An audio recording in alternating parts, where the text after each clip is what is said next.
Good morning, good afternoon, good evening from wherever you are joining us today. We're so happy to have you join our session today.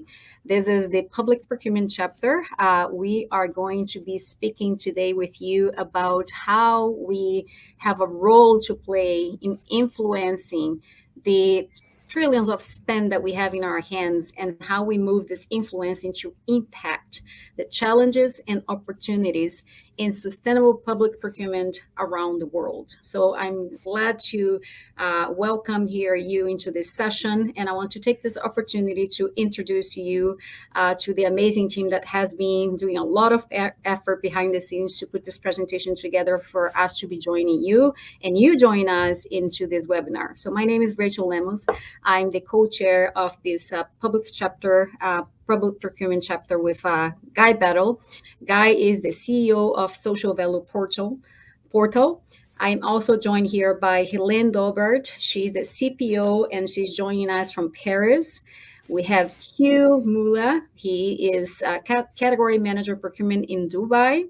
We have Gonçalo Negrão Serra. He is joining us from Lisbon, Portugal. And we have Patrick Shannon. He is the head of procurement in the US city, and he's joining us from Canada. I'm also in Canada. So let's really run through our agenda today. But before we go there, I want to ask you, if you have any questions, please send all your questions through the Q&A bar. It's the second icon that you see on the right side, not the first one. So do not send questions through the chat. Rather, please do send it the Q&A, and we will be addressing all your questions at the end of this session. So the session for us today, let's talk about the opportunity that we have at hand, our mission of this public procurement chapter. And then I'm going to hand over to Guy Battle. He's going to be running through the past webinar topics, what we have learned from speaking with a lot of SMEs that are playing this area. In-country overviews will be led from all of us. And then we're going to have some discussions with you through the Q&A. So let's jump into it. First of all, that we want to invite you to respond. What sector do you represent? If you can, please speak your sector there. If you're a public sector, public procurement professional. If you are in the public sector, but you're not working in procurement, that's your second choice there. Private sector, procurement professional. And if you're in the private sector, but not working in procurement, please select your sector here.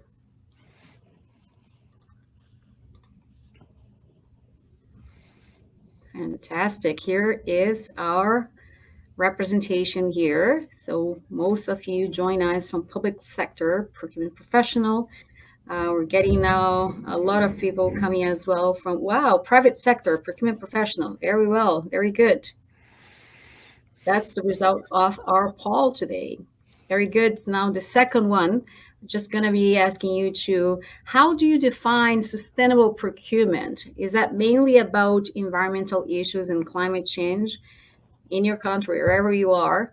Is that mainly about social issues, or does that cover the triple bottom line, social, environmental, and economic issues? Please vote, please click what you see that's hitting more in where you are.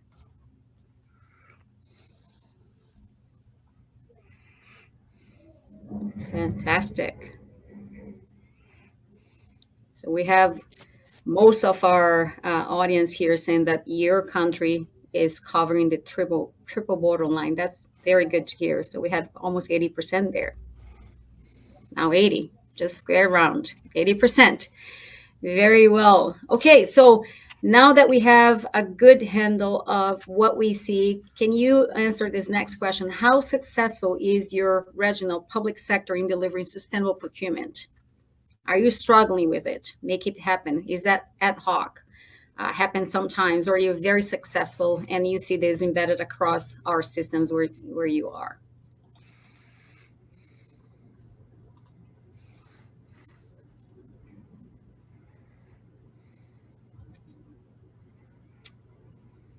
Still more people voting there, but we're seeing that ad hoc seems to be most of it. Getting there. Fantastic. Very well. We have 63% saying that this is happening ad hoc, sometimes happen. That seems to be what we have seen so far in our discussions. Now, let's run into this amazing opportunity that we have at hand. And Guy, let's talk about this opportunity here. So, public sector spends many trillions, that we know, per year buying services, and there is a lot of pressure from us. We have that duty to deliver best value, and best value sometimes is not the best overall cost that we can bring to the organizations, and we know that. So, the EU alone, 250,000 public organizations is spending 14% of the GDP. That's around 2 trillion per year. In Canada only, almost 22% of the GDP, so that's approximately 800 billion per year. When you look into these numbers, we have a 3 trillion opportunity that is in our hands for us to spend. How do we spend that money? So it's very clear that how we support our communities, local support and provincial and state and all of that together, we need to be efficient and we need to work together. But it's also clear that we have found a lot of practitioners in procurement believing that they are with the obligation to offer lowest cost and struggling to justify the decision when it comes to best overall cost. So it's been difficult to embed meaningful sustainability requirements into the procurement criteria, selecting and leading into actual sustainable goals achievement. So, what do we do with this opportunity, and how this links into our mission in this public procurement chapter? We want to make sure that we are building a more sustainable world and helping our communities to flourish through the power that we have at hand in the public sector. So, a few actions here that we have to share. We want to share the definition of our role across the public sector and how we can deliver a more sustainable society and planet, hitting the three key elements: people, place, and planet. We want to understand how in-country legislation impacts sustainable and social procurement in the different countries. We want to also to develop some guidance documents to public sector practitioners that we can use as a toolkit that will help you in where you are in your journey. And we wanted to make sure that we are sharing the knowledge and promoting good practice across the globe. That's how we believe that we can impact our world. And with that, we want to build a community of practice with 1,000 public sector members by 2025. So join us, share with your network, join our chapter, join our conversations, and help us to move that needle very quickly. That's our goal, our mission. With that, I am going to hand over now to Guy Battle, the co-chair with me in this chapter, to be talking about what we have heard from the past SMEs that we have invited to our chapter. So thanks very much, Rachel, and it's really good to be here. So we've had, actually, you can see 6 speakers presenting to us from, from the Middle East, from the UK, from Canada, from Holland, and I'm just going to give you a quick snapshot overview without too much detail, just give you a view, and this is sort of how we're building our knowledge. We start off in the UK. What's interesting about England, the UK, is that there's a very strong piece of legislation called the Public Services Social Value Act, and this sets a requirement on all public sector authorities to embed social value or sustainability in their procurements. What's interesting about the UK, we don't really talk about sustainable procurement. We talk about social value in procurement. They mean the same thing, but there's a different way of looking at it, a different lens. But when we talk about social value, we mean social, economic, and environmental. It doesn't mean that it's just about people. It is about that triple bottom line.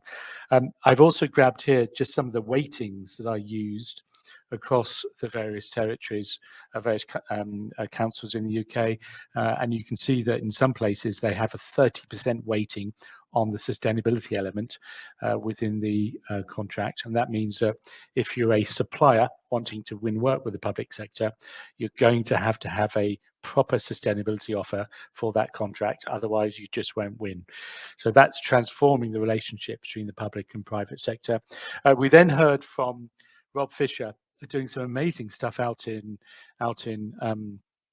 Canada, actually, in the West Coast, where they are also taking social value. It's called social procurement, and they leverage the additional social, environmental, and cultural value from purchasing. So it's sort of similar to the UK, actually. And there he's got his diagram about how it's defined, their point of view. But they're working with councils. They offer a service that supports councils, buyers, to embed sustainability in the way they look at it.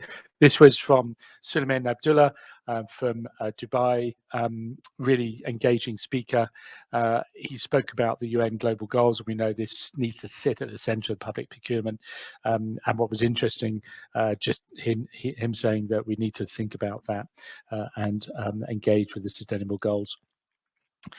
This was from Frido, Professor Frido Scott-Ennis, who is Utrecht University, and he's tried to put a definition around sustainable procurement, and it was clear at this point when we spoke to Holland especially, social value wasn't mentioned at all. It was all about sustainable procurement. And here he is explaining what it is. What struck me about this was relatively there wasn't that much in terms of the social bit compared to the UK, which I thought was interesting. He also brought this up, which I thought was absolutely fascinating, which is a way that a theoretical tool that they've developed to allow buyers to assess on each contract where the greatest opportunity is around sustainability. And they've begun to develop this by category. So each category, whether it's fleets with cars or it's buying computers, they have this as a schedule, which I thought was really quite interesting. We then heard from the Chief of Global Procurement Services of the United Nations. Again, no mention about sustainability, but social value, all about sustainable procurement. But what's really interesting is all of the guidance that the UN produces, and there is lots of it. And we'll make sure that this is distributed, but it's worth having a look at sustainable procurement across everything they're doing. The other message that he said, which I thought was very apt, was just for heaven's sakes, get started. Don't wait, just get started with it. It won't be perfect, but let's get on with it. A sentiment that I share. And then finally, we heard from Johan Rodenhuis, who was from the Netherlands government, introduced by Gonzalo. He'd won a prize, an award for sustainable procurement of ICT. And look, on the left-hand side, you can see how he has taken and put into place action the theoretical model that was developed by Fredo Scottenhaus. And here he's used it actually on the procurement. And in the bottom right-hand side, you can see the qualities. So the total qualities. So the total quality score has 87%. 87% is around sustainability. So that's 87% of 50%. So that's 40 of them, 40 marks out of 100 that are around sustainability. And we thought that was absolutely fascinating that they're doing that and making that happen. They also had a screening system. So that's a very quick overview about what we've seen from around the world. I'm now going to pass on to our various country leaders who are going to tell you about their country, starting off with Rachel and Patrick. Hi, thank you for that. Rachel, I'm talking, right? Okay. Yes, I want to talk a little bit about Canada. So in Canada, we don't have a direct alignment between the federal government and the provinces and the local cities. So I work in a local city.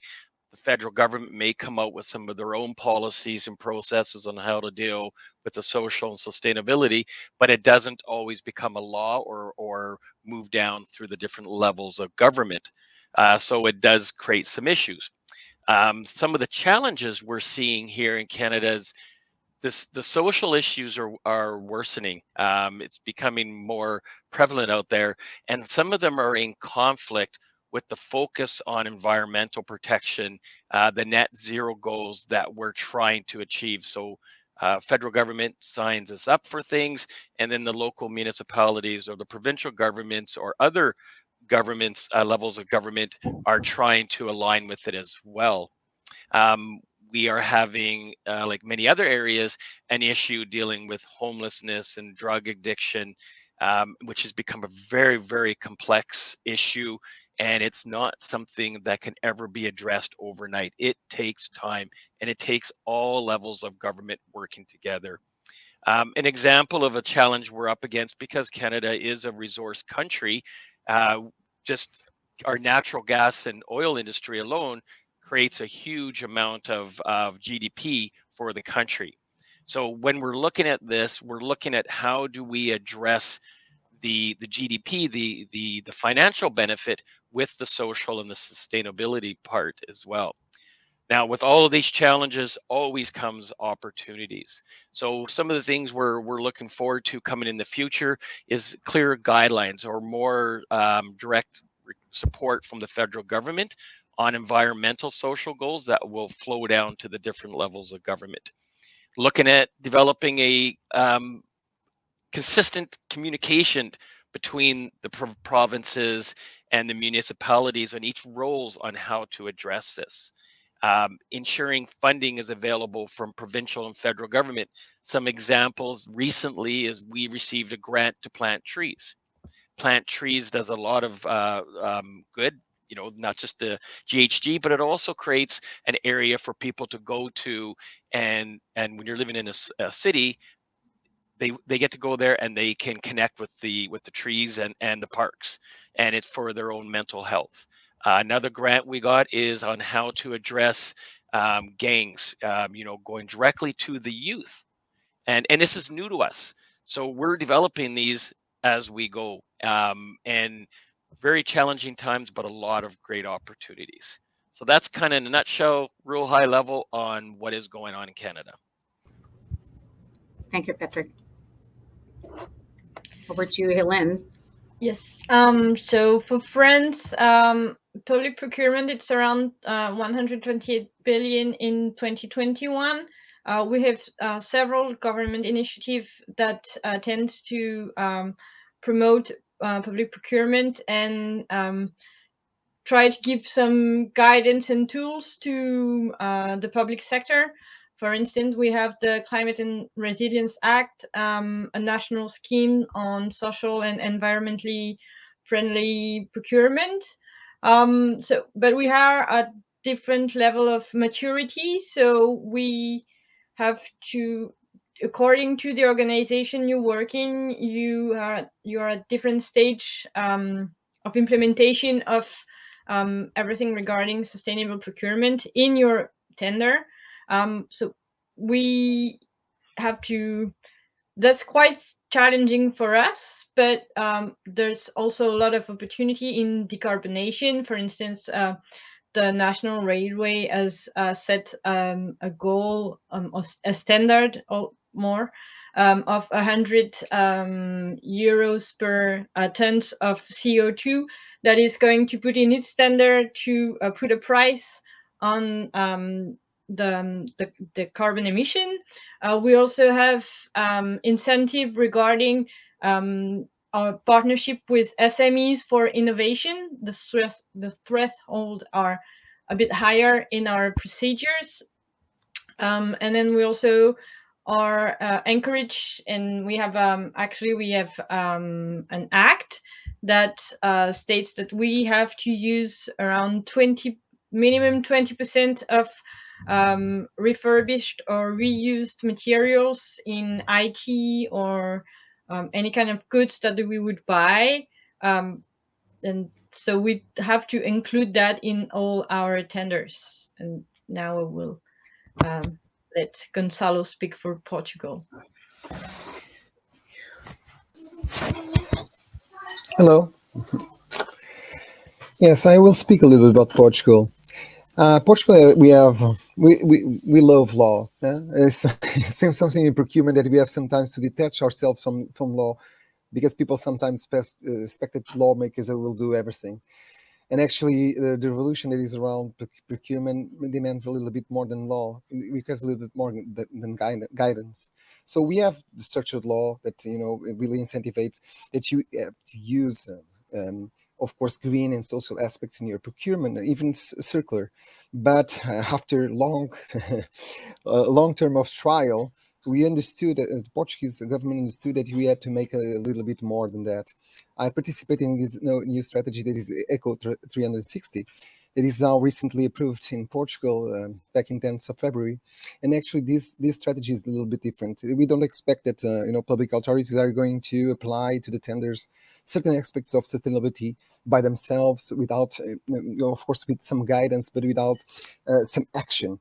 So this really is this new strategy will demand from the public authorities that they have real action plans and real ways to input on their procurement levels and plannings their own opportunities for reaching more sustainable procurement. So this is still a challenge, of course, because in Portugal, and I believe in Europe, we still have a gap of competencies on the level of public procurement. We need to gather a lot of competencies to these new challenges. Sometimes there are innovation aspects of procurement, and also ways to measure impact, measure carbon, and so on. So we are always being challenged to be a procurement officers that have a lot of knowledge around us. So it's really a world of challenges. But I think the best opportunity we have in Portugal is this new center of innovation. I came from there right now. We are doing the workshop for the Lisbon municipality with all the top level people from the city to involve them in building awareness on innovation procurement. And of course, the examples were shown really on this relation of how innovation also can drive sustainability, because that is something that the new strategy of the government also is looking for, is more, the ways that innovation can also help to make more sustainable procurement. And of course, as an opportunity, we have a good track record in Portugal, providing data on contracts. So we have open data sets that really show how the procurement is done. And now they are being changed and interchanged with a lot of good information there. So, if, for instance, a procurement authority can select another one that applied criteria of sustainability in a tender, specific tender, and can easily access the tender documentation. And this also increases the level, of replication and also build up of strategies around sustainable procurement. And also we are looking for more opportunities when you see more funding coming for specific projects. And this funding is related as well as challenges for procurement, because in fact procurement is an excellent tool to make your projects with more impact. So we see a lot of opportunities, of course, in sustainability, but we are not still the best student in Europe. I'll give now word to my colleague Q. Hello, good afternoon, evening, good morning, wherever in the world you are. And I'm happy to share some view from the UAE, United Arab Emirates. So UAE is identified among the countries which are aggressively pushing towards implementation of sustainability generally and sustainable procurement particularly. The COP28, the Conference of Parties, is scheduled in Dubai this year. The government's actually made the year 2023 the year of sustainability. So this is the year where major efforts will be made in this very direction.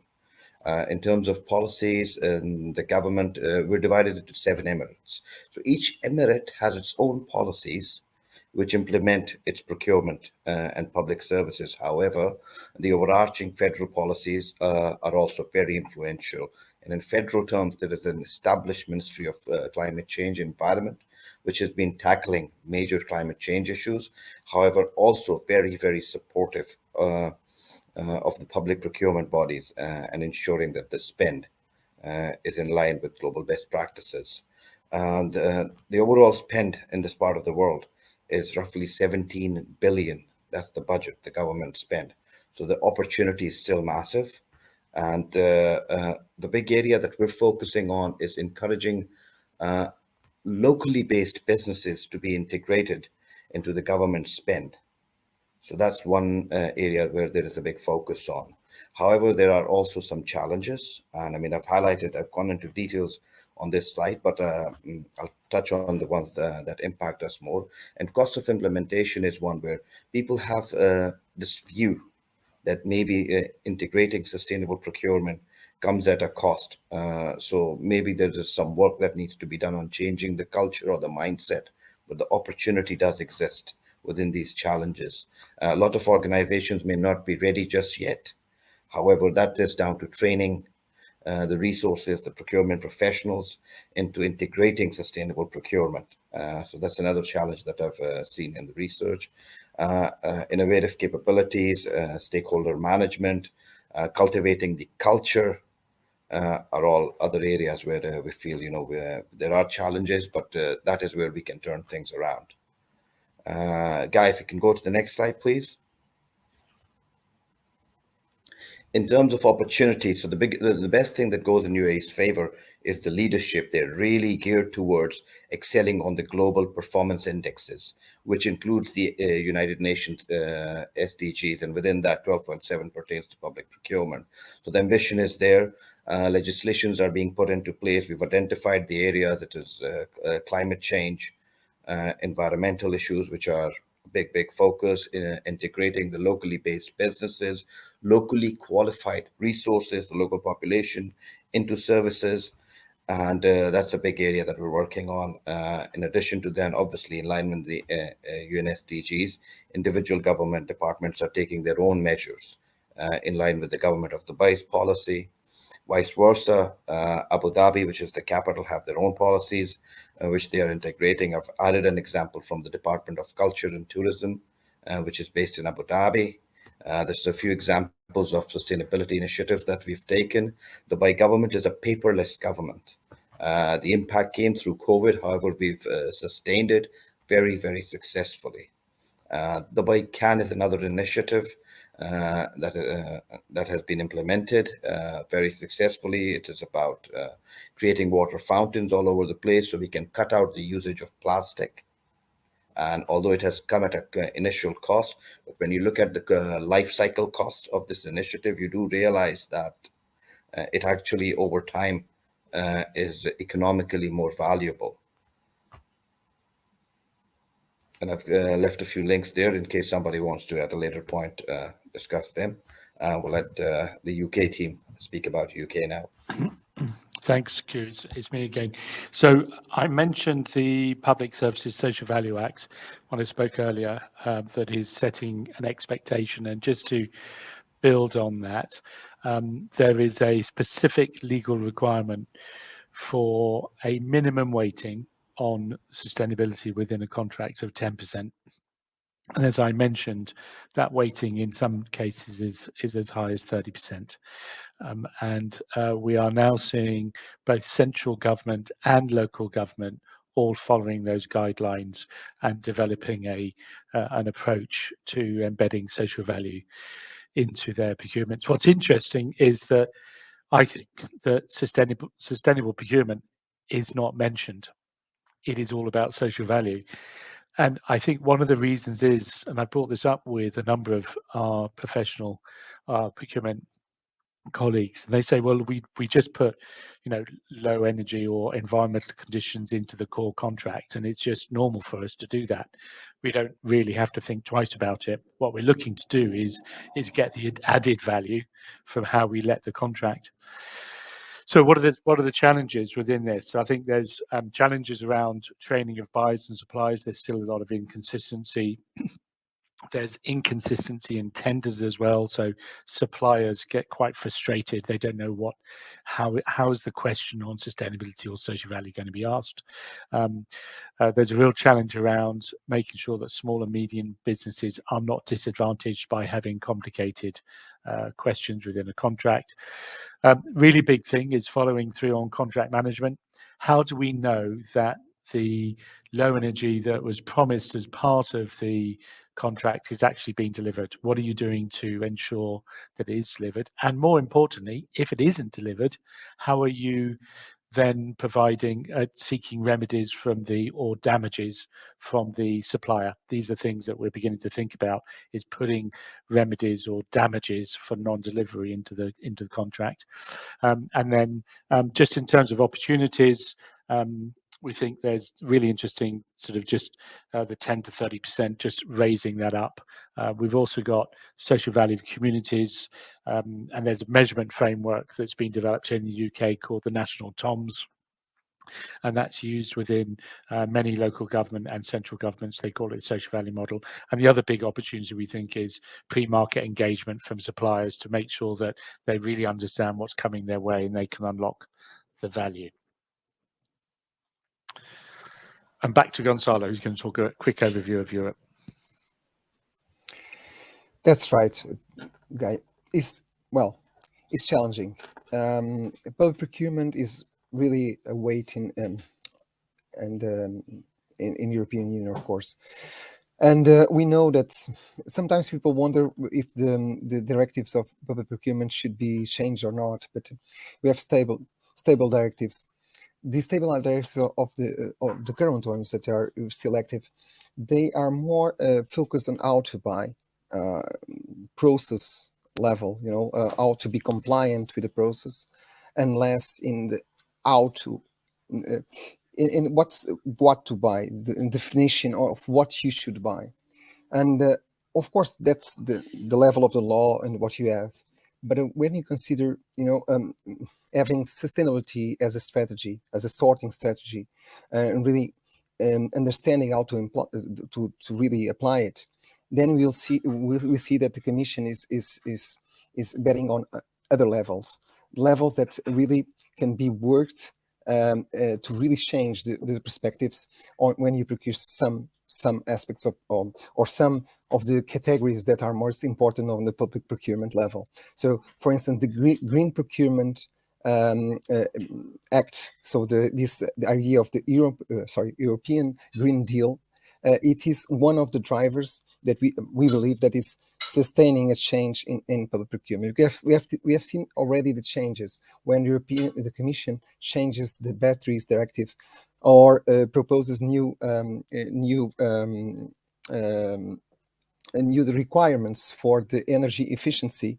That has a lot of impact on how you procure certain categories. So what you see at the moment is different levels of application of green procurement, because we know there's the thresholds, and the countries can have their own laws and their own acts and their own ways to move forward with green procurement, because it's voluntary adoption.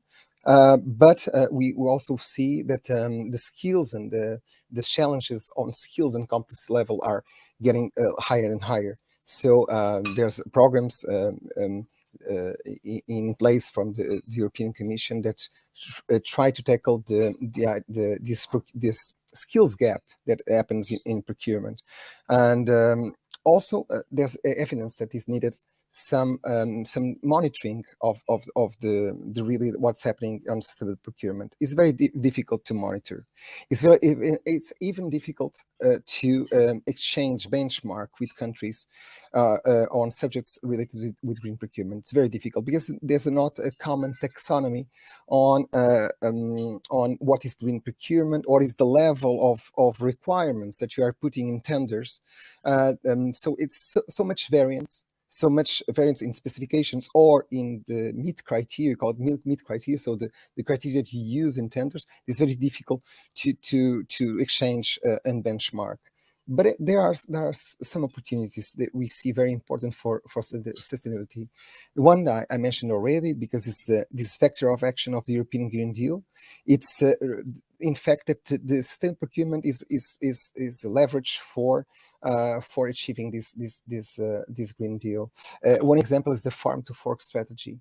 There's a lot of effort going on from each country to really devise out how you can change really and shape your actually your value chain around food, for instance, for food supplies in schools. And relate that with circular economy, and also this idea of develop your near markets for having, of course, an overall value chain, a less impact of carbon, and a more intake of your own seasonal products, and so on and so on. So it's a lot of things that are coming out from these strategies that really are vertical orientations that don't. As I said in the beginning, they are not coming from the law itself. They're coming from other policies, and they are crossing with public procurement and giving us an opportunity to make procurement as an instrument to make this change. Also, European Union is promoting a set of sustainable procurement, public procurement rules to promote the transition to a greener, innovative, circular, and socially responsible economy.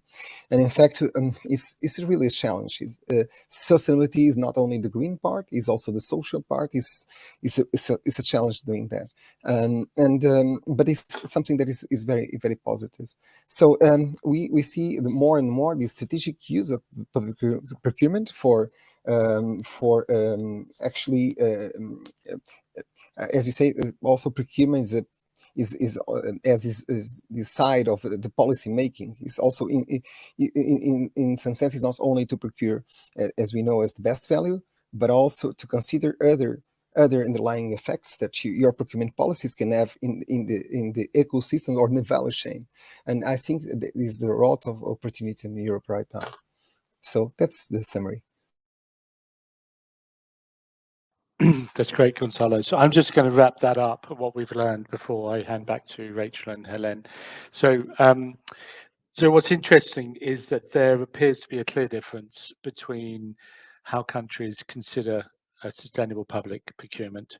And so it's either within the core contract, which is what we've seen particularly in Holland and across Europe, and it's whether the additional value, which we've seen both in the UK and Canada, where there's a strong focus on the additional value that a supplier can bring to society. The question is, how do we marry those two up so they're as one? But there is a distinction there, and there's also a difference in the language. Social value outside of the UK and sort of certain Western Canada is not a term that's recognised, and I think that's really interesting, that difference. Many countries are struggling with the perception that SPP costs more. That was mentioned by I can't remember, one of the speakers anyway mentioned that. I think it was Patrick who said that, and there's a real issue there. It doesn't cost more. In fact, it was Q who mentioned that.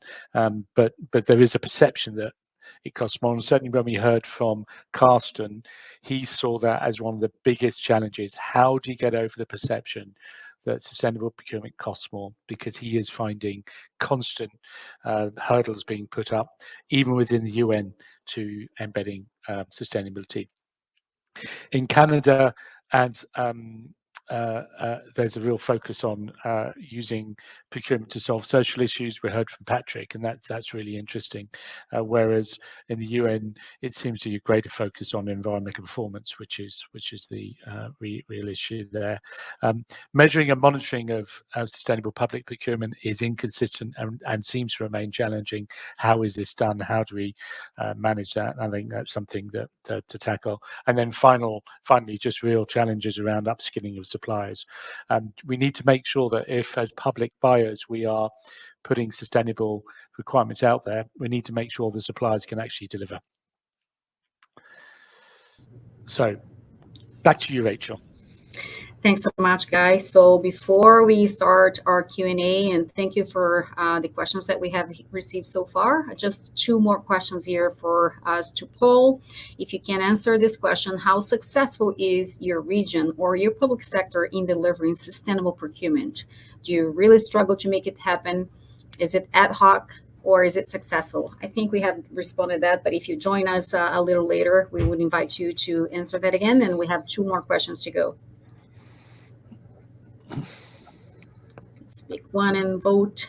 We've seen the results here consistently with what we saw in the same question earlier in this session with less participants. We saw that we were in the ballpark of 80%. Now it's raised to almost 90%. So we can see that it is ad hoc and it's not consistently happen. All right, let's move into the next question here. In your view, what are the typical barriers to public sector sustainable procurement? Is that lack of knowledge? We just don't have the tools. Perception that it costs more. Our supply chain doesn't have the skills and they resist it, or not a problem. We're doing this all right. We're doing great. What is the situation that you are facing with right now?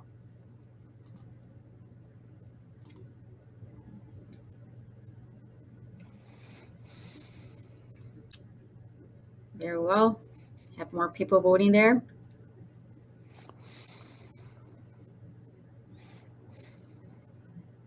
few more votes coming in. All right, that's final. So lack of knowledge, we just don't have the tools. And that's where we want to help you with the mission of our chapter. And the second reason is perception that it costs more. So back to what Guy was saying, we will be discussing that in our Q&A. Bear with us and be part of that discussion. But you can see a very good split there into the lack of knowledge and perception that it costs more. We have one last question for you here in our poll. How can we help you deliver sustainable public procurement? Is that by supporting you with policy making, case studies on what works well that we can share with you, the how-to guidance, a blueprint on how to implement public procurement principles and practices in your country, in your department, in your organization, community of practice, help forum, webinars, live surgeries, conferences, what have you. Yeah, How and can we help Rachel, you? yeah, and just Rachel, just very quickly, you can answer multiple. You can put multiple answers here. It doesn't have to be just one. Very well, thank you.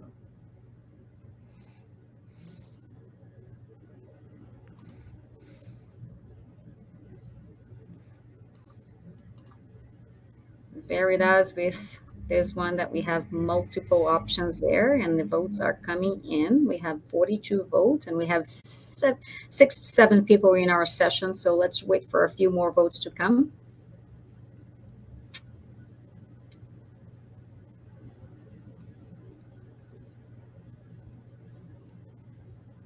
57 votes.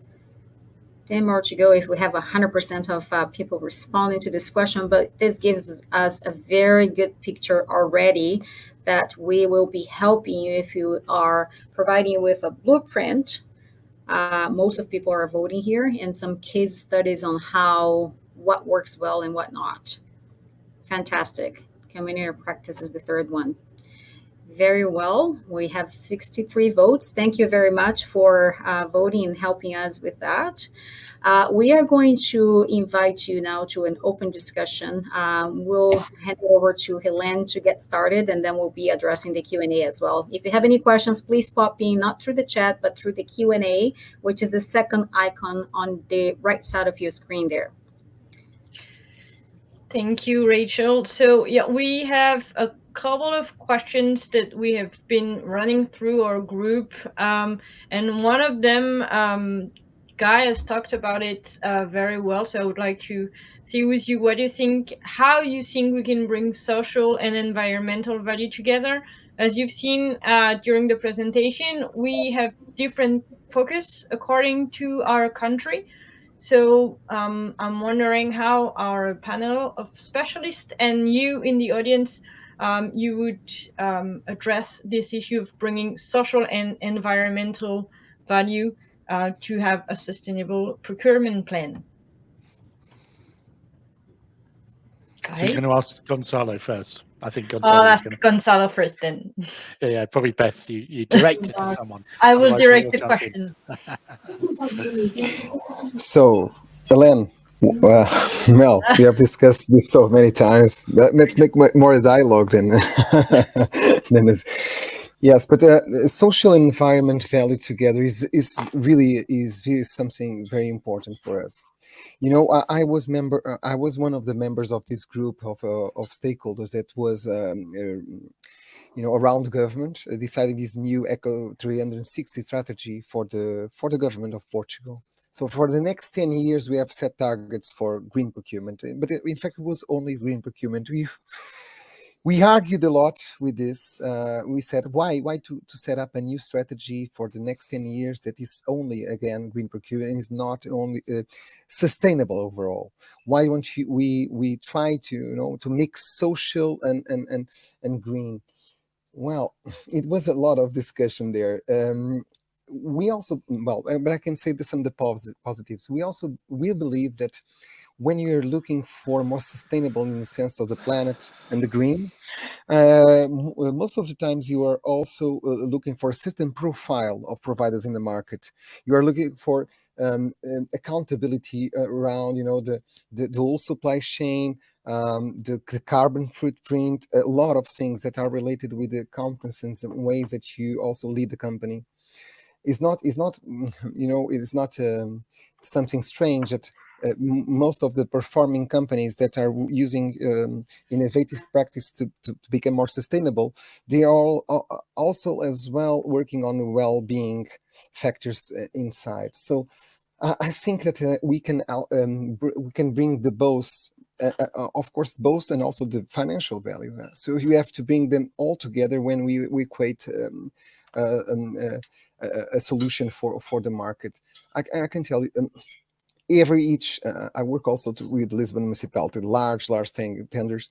For instance, I can share with you as a recent one. We were doing this tender on the school meals and deciding, the green criteria to adopt is related with near markets or the origins of the products and nutrition aspects and nutritive aspects of the products. Everything on the green side was pretty well controlled, and then we started challenging the social part one. That is how of course the company that will provide the food, how they are going to work with the people that are going to serve the school to our the food in our schools to our kids. So it's a lot of kind of training these people have. So it's not only the mandatory one. If they have extra training on other skills, if they have other aspects also related with work-life balance. So we started this whole discussion. So it's actually is this in the same tender, balancing all the aspects. Of course, we have also mentioned when you do the specific social procurement, it's a different level. But this balancing of green and social, I think everybody should consider when they are doing their tenders and trying to solve a challenge. They must see, of course, this balancing of addressing sustainable green, but also at the same point also addressing the other ones. So I think this is our idea of value, to bring these two together. I think if you keep social and environment together, we are going to make a wider change. Well, that is only your opinion. Yeah, let's start the discussion. Maybe, Guy, that you are keen on social value of procurement, maybe you can also add something on. Yeah. Yeah, no, I mean, I was just conscious of time, but very quickly, I am totally with you on that, Gonzalo.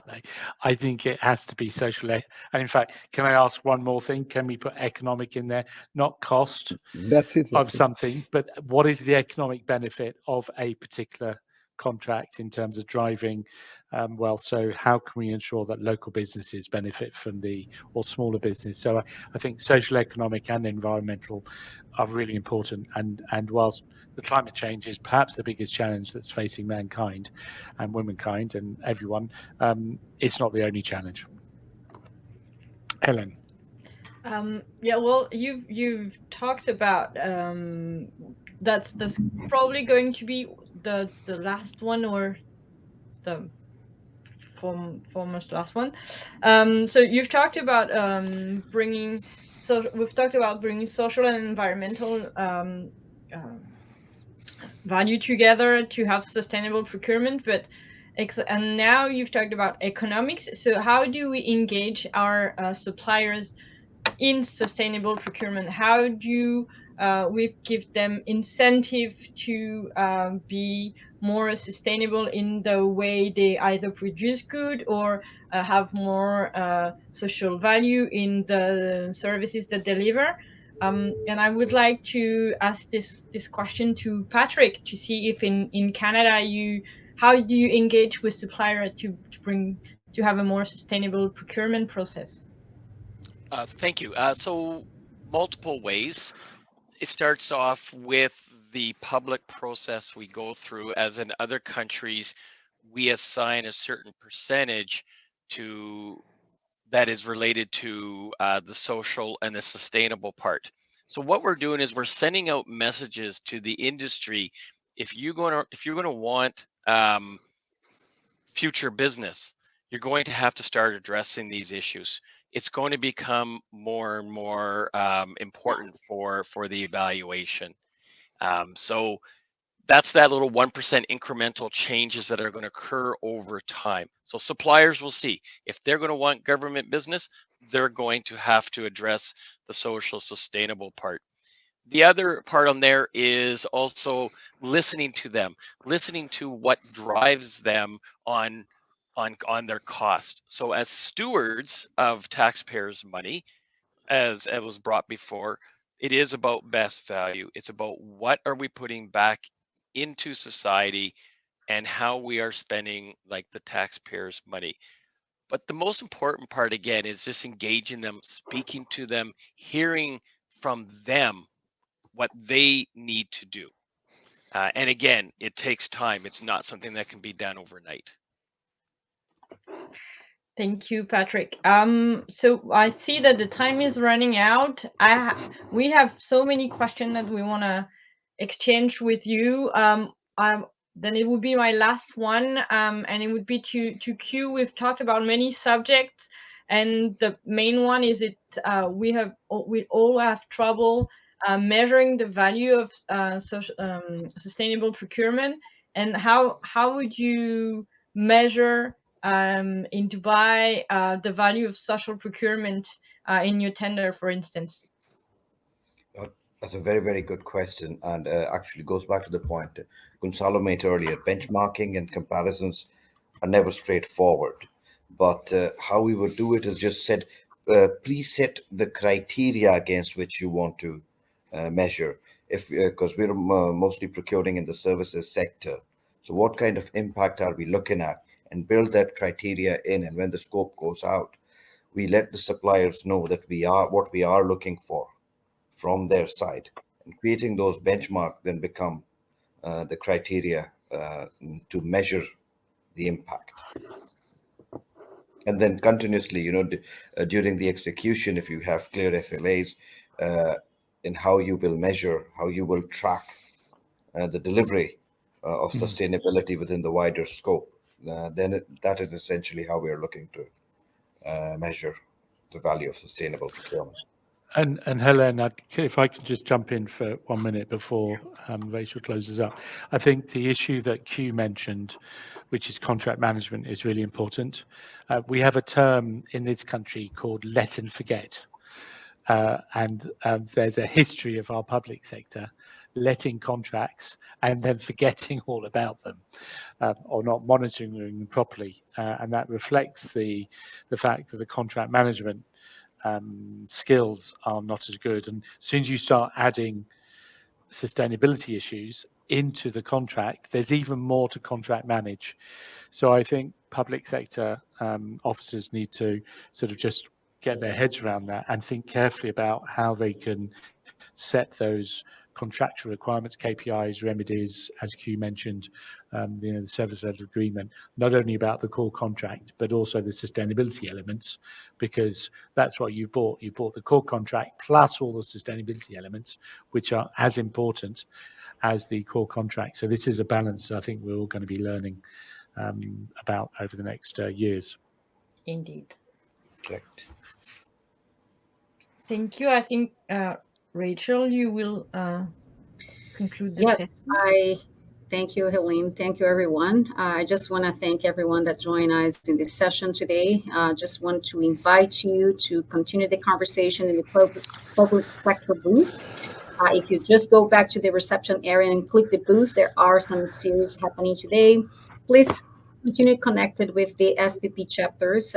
Public procurement chapter is this one here, but we have so many chapters, and join us in this mission. So here is the website for the SPP. Join us.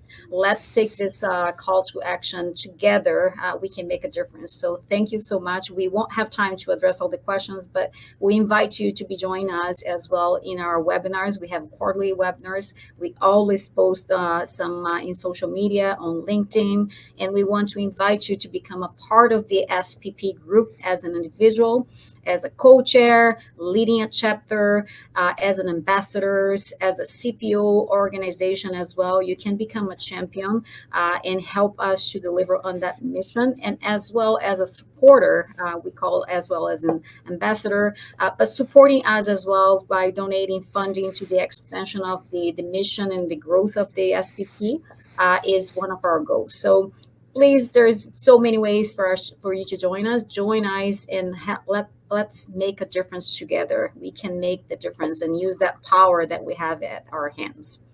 Thank you so much for joining us today. Good evening, good afternoon, good morning, wherever you are, and keep on going.